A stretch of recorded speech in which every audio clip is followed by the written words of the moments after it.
오늘 하나님께서 우리에게 주신 말씀은 누가복음 18장 1절에서 8절의 말씀입니다.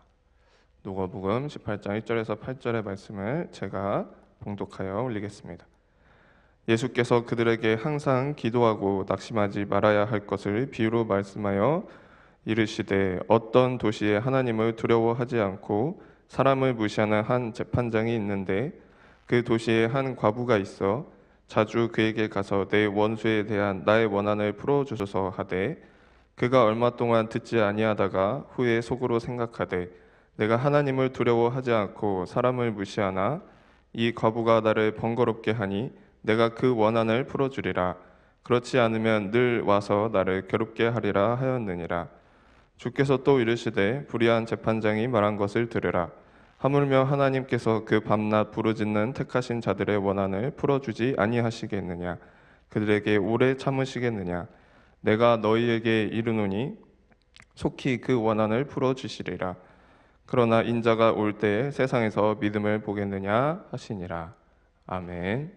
시간 신정근 담임 목사님께서 불의한 재판장이 말한 것을 들으라라는 제목으로 말씀 전하시겠습니다. 항상 기도해라. 그리고 어떤 일이 있어도 낙심하지 말아라. 이것이 예수님께서 제자들에게 주신 당부였습니다. 항상 기도하는 일과 그리고 낙심하는 일은 서로 반대가 되는 일입니다. 낙심하지 말라 할 때 이 낙심하지 말라는 앙케케오라고 하는 그런 단어인데 지치다, 그리고 열정을 잃다, 그리고 마지막의 뜻이 포기하다 하는 그런 뜻입니다. 낙심하지 말라라고 할 때 이 낙심은 절망하지 말라는 얘기로 함께 표현할 수도 있을 겁니다. 낙심이라고 하는 한자 단어를 보게 되면은 어떤 일로 인해서 마음이 절벽에서 떨어지듯이 떨어져서 기운을 잃은 상태를 의미합니다. 떨어질 낙자에다가 마음 심자를 쓰는 거죠. 절망은 끊을 절자에다가 바라볼 망자를 합쳐서 희망을 끊는다, 스스로 희망을 끊어버린다 하는 그런 뜻이 있습니다. 그런데 여러분, 우리 말에는 절망과 낙심에 해당되는 말이 없습니다. 그래서 절망과 낙심에 대한 순 우리말을 찾아봐도 여기에 해당되는 말이 없습니다. 그러니까 우리 조상들은 참 어려운 그 환경 속에서 살았지만은 절망하고 낙심하는 것, 이것은 우리 조상들에게 그렇게 익숙한 감정이 아니었다는 겁니다. 한자어를 통해서만 표현할 수 있는 감정, 그러니까 우리한테는 순 우리말로는 표현할 말이 없는 그 감정이 절망하고 낙심해서 포기하는 것이었습니다. 기도한다고 하는 것은 하나님의 도우심을 구하는 것이고 하나님께 내 근심과 염려를 맡기는 일입니다. 그런데 낙심이라고 하는 것은 모든 소망이 끊어졌다라고 체념하는 그런 일입니다. 그러니까 기도하면서 낙심하는 것은 마치 뜨거운 아이스크림을 만드는 것처럼 그건 불가능한 일입니다. 왜 기도하면 낙심하지 말아야 됩니까? 우리가 기도하면 하나님이 들으시기 때문입니다. 하나님이 들으신다고 하는 것은 우리가 기도를 하게 되면 기도 소리가 하나님의 고막을 울린다고 하는 그런 뜻이 아닙니다. 하나님께서 우리의 기도를 들으신다 하는 말은 하나님께서 우리의 소원을 아시고 우리에게 필요한 도움을 허락하시며 또 우리를 어려움과 그리고 곤란한 처지에서 구원해 주신다 하는 뜻입니다. 하나님은 우리의 부르짖음을 들으시기만 하는 것이 아니라 우리의 세미한 음성에도 귀를 기울이시고 더 나아가서 마음의 소원까지도 아시고 반드시 우리를 도우시고 그리고 응답해 주신다는 것이 성경에 기록되어 있는 하나님의 특성입니다.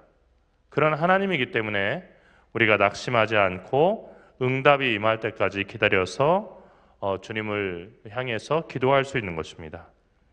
예수님은 과부와 재판장의 비유를 드시면서 우리가 항상 낙심하지 말고 기도해야 되는 이유를 말씀하셨습니다.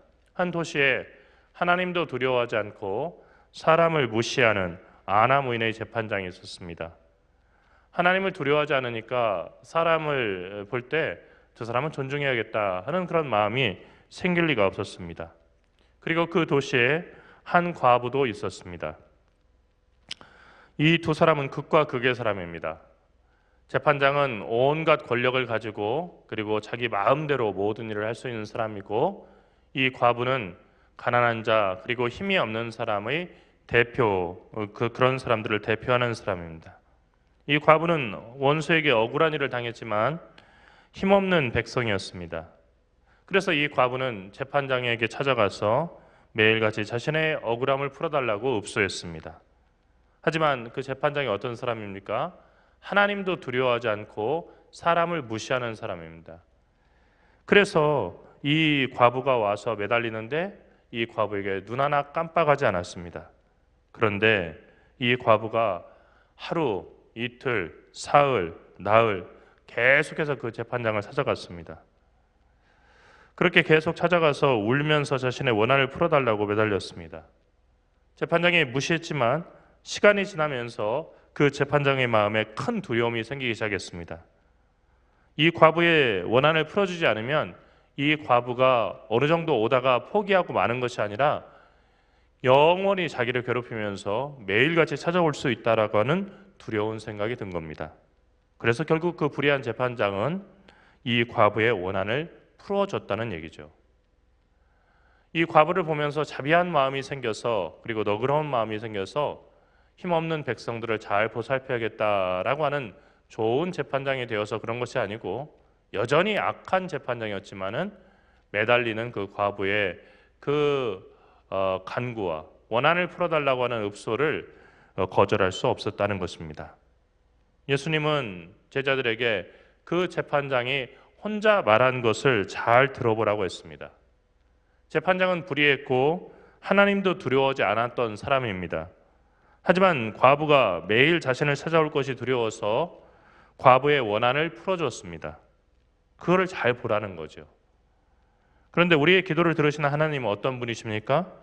하나님은 불의한 재판장이 아니십니다. 그분은 의로우십니다. 하나님은 불의한 재판장이 아니십니다. 그분은 어떤 사람도 무시하지 않습니다. 하나님은 불의한 재판장이 아니십니다. 그분은 우리에게 무관심하지 않으십니다. 하나님은 결코 불의한 재판장이 아니십니다. 자, 주님은 묻습니다. 불의한 재판장이라고 할지라도 부르짖는 과부의 소원을 들어줬는데 자비하신 하나님이시라고 한다면 밤낮 부르짖는, 그리고 하나님께서 택하신 사람의 그 원한을 풀어주지 않겠느냐 하는 것입니다. 오래 기다리게 하시겠는가?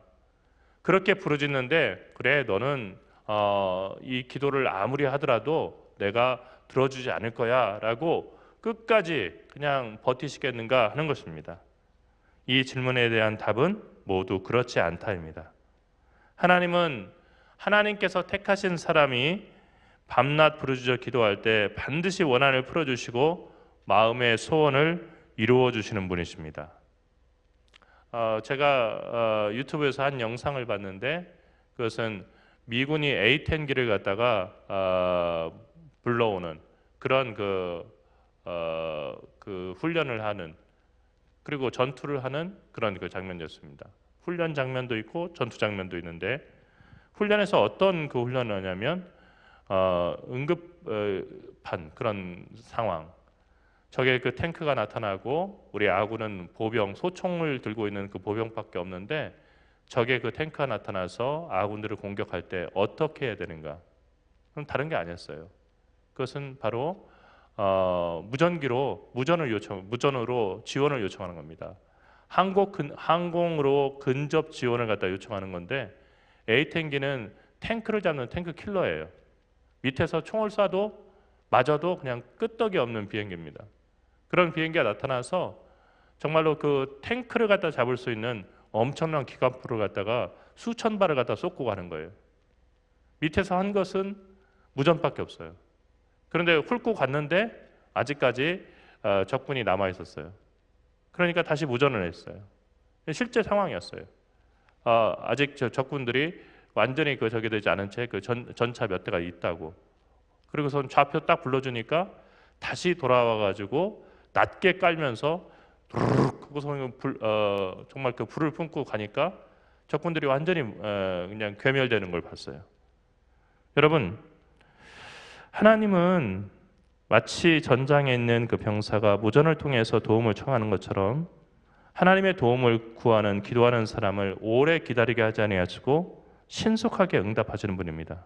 어떤 경우에는요, 우리 기도가 끝나기도 전에 응답하시는 분이십니다. 그런 하나님이시기 때문에 우리는 간절한 마음으로 하나님께 기도할 수 있어요. 기도는 여러분의 염려와 걱정을 주님께 맡기는 것입니다. 공부하는 여러분에게는 시험에 대한 염려와 걱정이 가장 무거울 겁니다. 그 걱정과 그리고 염려보다도 훨씬 큰 염려가 여러분의 부모님들에게 있어요.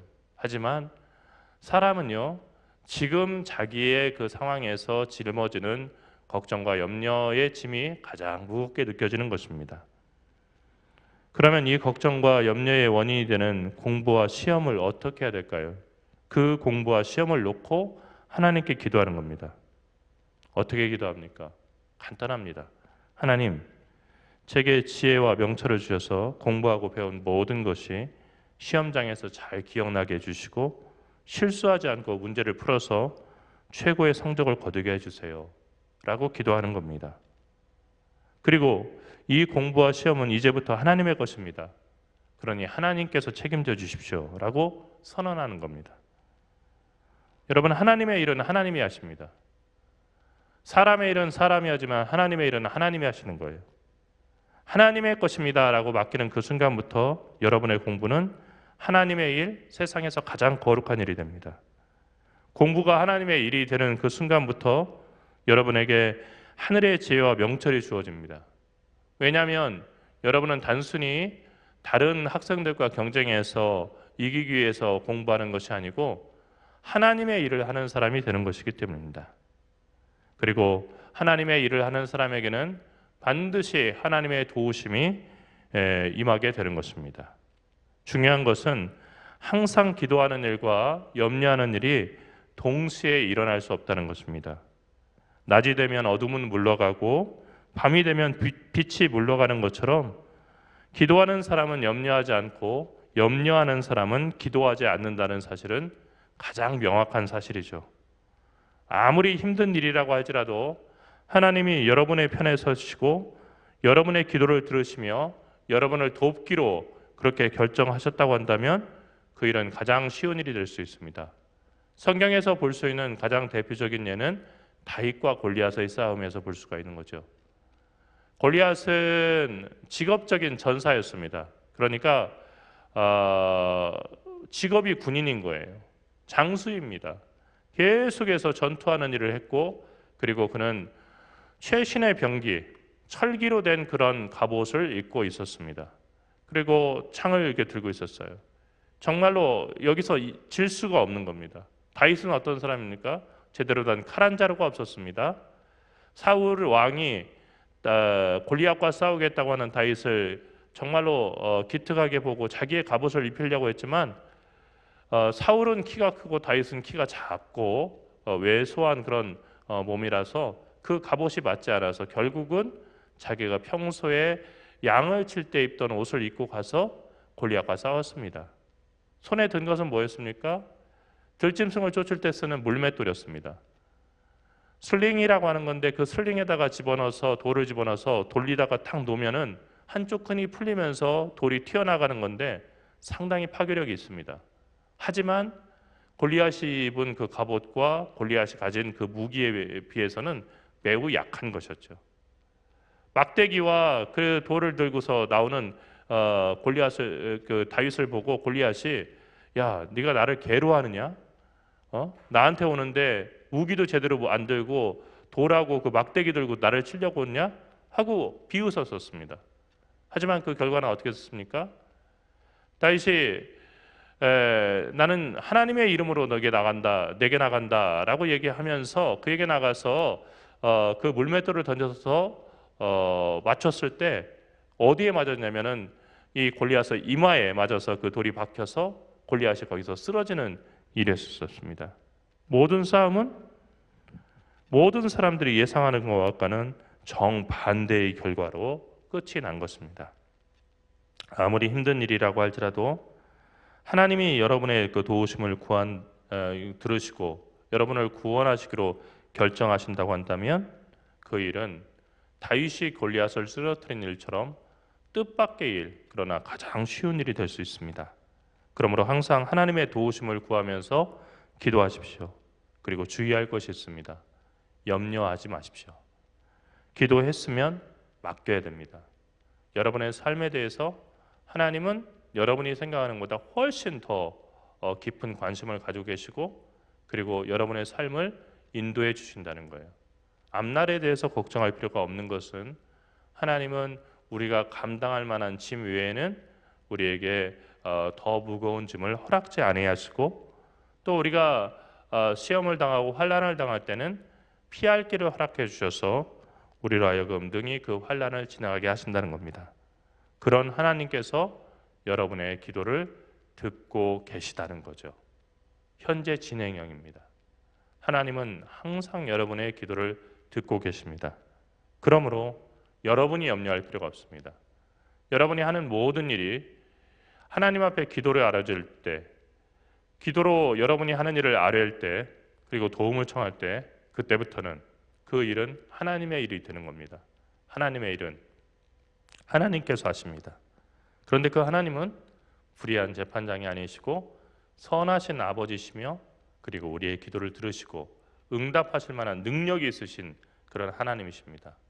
그 하나님이 어떻게 여러분을 돕지 않으시겠습니까? 기도하겠습니다.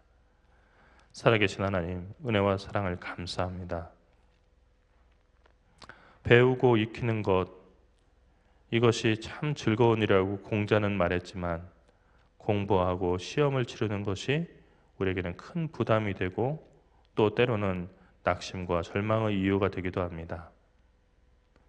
공부한 만큼 실력이 늘지 않을 때, 그리고 공부가 더디 이루어질 때 우리가 쉽게 우리 자신에 대해서 실망합니다. 하지만 주님, 그 순간이 주님께 기도할 순간이고 그 순간이 주님의 도우심을 경험할 수 있는 순간임을 오늘 말씀을 통해서 다시 깨달았습니다.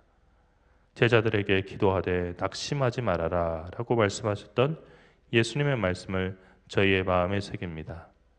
그리고 저희가 해야 되는, 그리고 저희가 극복해야 되는 이 공부의 과정을 통해서 하나님을 깊이 알아가기를 원하오니 주님, 우리의 기도를 들으시고 우리가 하는 공부와 그리고 우리가 치르는 시험 가운데 함께하여 주셔서 우리로 하여금 그 모든 공부와 시험 속에서 하나님의 도우심을 경험하게 인도하여 주시옵시고, 그래서 우리가 생각지도 못한 큰 승리를 거둘 수 있도록 날마다 도우시고 인도하여 주시옵소서. 우리 마음 가운데 절망과 낙심이라는 말을 지워버리게 인도하시고 오직 소망과 그리고 하나님을 향한 사랑과 그리고 하나님을 향한 절대적인 믿음으로 하나님을 신뢰하며 하나님과 동행하는 저희 모두가 되게 인도하여 주시옵소서. 지치고 그리고 마음이 힘들 때마다 하나님께서 새 힘을 허락하여 주시옵시고 내가 너와 함께하니 두려워 말라는 주의 음성을 들려주시옵소서. 사랑하신 예수 그리스도의 이름으로 간절히 기도리옵나이다. 아멘.